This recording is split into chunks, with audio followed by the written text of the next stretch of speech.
আপনারা প্রথমে এই কথা বলেছেন, আপনাদের দায়িত্বশীল একজন নেতা বলেছে। তোরা আমি বলেছিলাম যে আপনারা যদি দাবি করেন তাহলে আমাদের নবাবের যে অংশ বাংলা, বিহার, উড়িষ্যা সেটাও আমরা দাবি করি।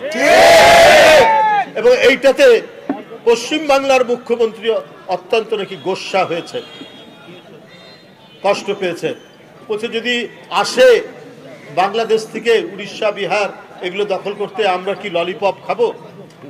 তো আমিও বলে রাখি, আপনারা যদি চট্টগ্রামের দিকে তাকান, দাবি করেন আমরা কি আমলকি মুখে চুষবো? তা তো আমরা চুষবো না। আপনি মমতা ব্যানার্জি, আপনাকে আমরা জানতাম ধর্মনিরপেক্ষ মানুষ,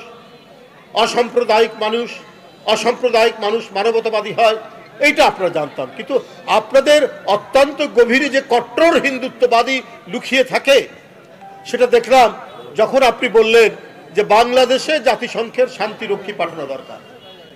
কি কারণে আপনি শান্তিরক্ষী বাহিনী পাঠাবেন? আপনি অন্য দেশে কিভাবে এটার আপনি এই কথা বলতে পারেন?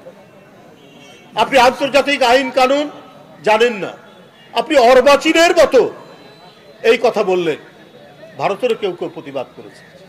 তারপরে আপনাদের মনের মধ্যে বাংলাদেশের প্রতি কোনো সম্ভ্রম নেই, কোনো বাংলাদেশের মর্যাদার প্রতি আপনাদের কোনো ধরনের আপনাদের যে সম্মান দেখানো সেটি নেই।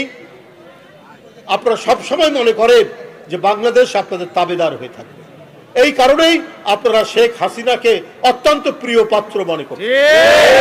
শেখ হাসিনা যেহেতু এখন পালিয়ে গেছে, এই মনোকষ্টে সবাই ভারতের শাসক গোষ্ঠীর সবাই যারা যেখানে শাসন করেন, সে প্রদেশে হোক আর কেন্দ্রে হোক, তারা প্রত্যেকেই মন খারাপ করে বসে আছে এবং এই অপপ্রচারগুলোকে, এই অপতথ্যগুলোকে মিডিয়ার মাধ্যমে তারা প্রচার দিচ্ছে।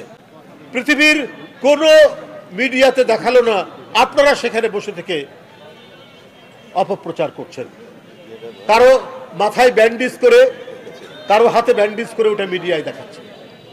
এত নোংরা অপপ্রচার এটা পৃথিবীতে আর কেউ করেনি। তাদের একজন নেতা আবার এক পর্যায়ে বলেছে এবার চট্টগ্রাম আমরা দাবি করব। আরে আপনাদের উদ্দেশ্য তো ভয়ঙ্কর খারাপ। একটি স্বাধীন সার্বভৌমত্ব দেশের উপর একটি অংশ আপনারা সেটা দাবি করবেন। প্রত্যেকটি জায়গায় হোয়াটসঅ্যাপ, প্রত্যেকটি জায়গায় বাংলাদেশ বিরোধী প্রচারণা করছেন। বলছেন যে গোপালগঞ্জে 5 জন হিন্দু পরিবারের 5 জনকে পুড়িয়ে হত্যা করা হচ্ছে। কোথায়? পৃথিবীতে সর্বোচ্চ প্রযুক্তির মধ্যে প্রত্যেকে একে অপরের সাথে পরিচিত।